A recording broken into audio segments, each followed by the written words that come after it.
The bucket stayed over the fishbowl for a week.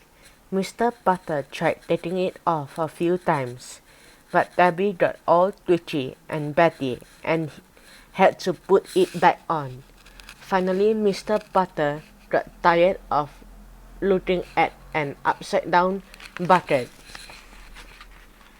"Tabby," he said one morning, "let's see if Mrs. Teaberry would like some fish." Mrs. Teaberry was Mr. Putter's neighbor. She usually liked everything.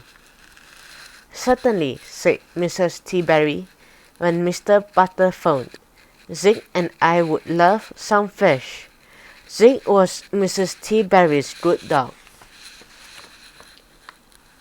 Mr. Putter and Tabby carried the fishbowl over. Mr.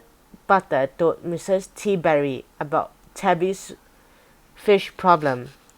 Mrs. Teaberry was very nice. She said that fish makes a lot of cats twitchy and batty, and made Tabby feel better.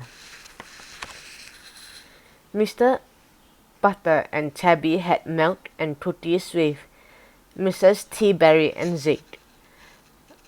Then they said goodbye to the fish and went home. Everything was great after that. It turned out that Zig did not have a fish problem. Fish did not make him twitchy. Fish did not make him batty. Fish just made him very, very sleepy. Whenever Zig needed to relax, he watched his fish. Zig was so relaxed.